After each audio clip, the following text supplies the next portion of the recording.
So today we're diving into a story coming out of Meghalaya. Now it starts with what sounds like a simple mystery, but believe me, it spirals out into a much bigger story. A story about the environment, about accountability, and about a system of government that just seems to be fundamentally broken. Let's get right into it. Okay, so it all kicks off with this one almost unbelievable question.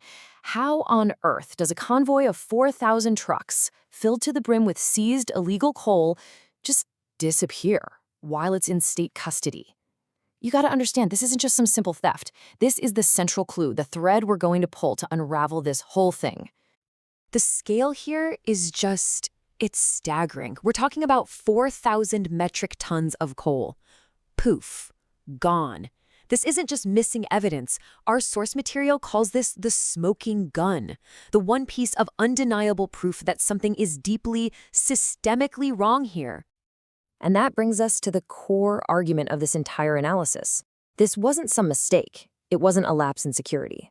The analysis argues that the only way something this huge, this brazen, could have happened is if the system wasn't just failing to stop it, it was actively helping it happen.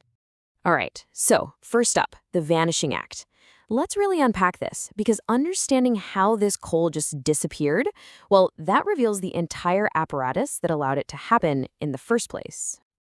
I mean, just think about the logic here for a second. There is no way, absolutely no way, you can move 4,000 trucks across an entire state without multiple government departments knowing about it. This points directly to some serious collusion inside the very institutions that are supposed to stop this stuff. We're talking the police, the transport department, and yeah, the mining department. The system doesn't just look broken, it looks captured. But here's the thing.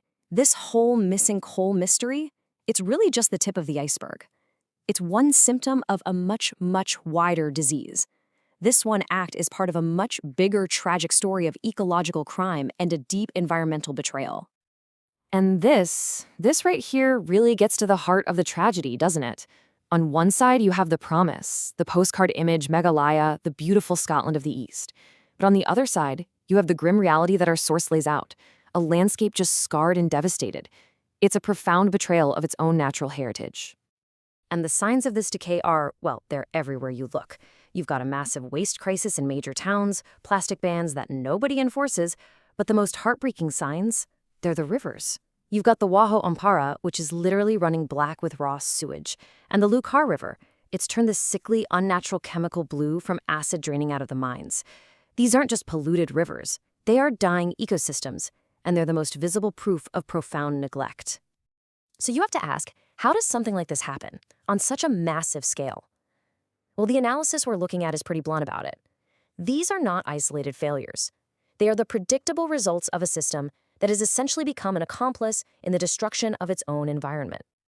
And the indictment from the source material couldn't be more direct. It alleges that the state government has effectively colluded with powerful coal and limestone mafias. It's turned a blind eye, treating the environment not like a precious heritage to be protected, but like a resource to be sold off and liquidated for profit. Okay, so this begs a huge question, right? In a democracy, aren't there supposed to be checks and balances? How is nobody being held accountable for any of this?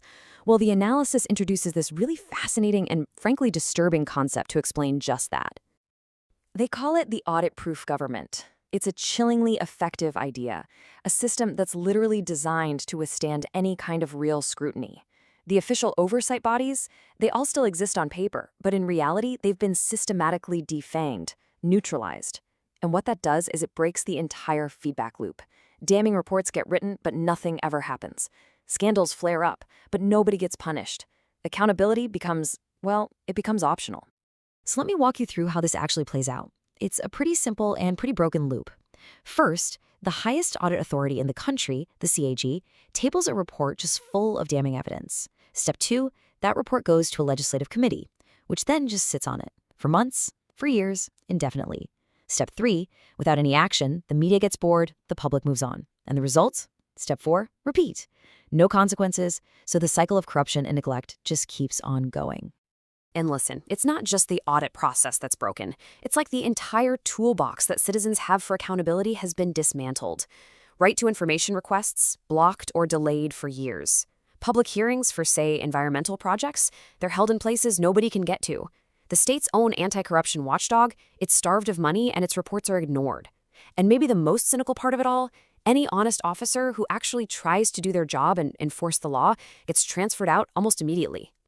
So, with a system that seems basically bulletproof when it comes to accountability, the analysis ends by just laying out a whole bunch of questions.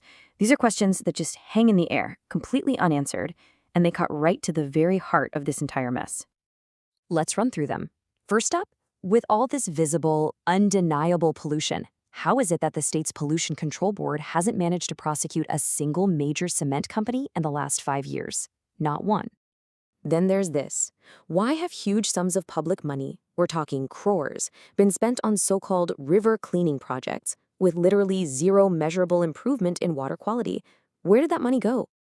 And what about this? Why is there no state-level law to protect whistleblowers, the very citizens who risk their own lives to expose these powerful coal and timber mafias are left completely and totally vulnerable? Here's another one. A major corruption scandal was investigated by the state's own anti-corruption ombudsman. A detailed report was filed. So why is that report being completely and utterly ignored? And that brings us to the final and maybe the most fundamental question of all. Will the ruling party ever disclose how much funding it receives from the very same cement and mining companies that are operating in the state? And that leaves us with a final, pretty chilling thought. Is the system just an accomplice to all this destruction? Or is it actually a direct beneficiary?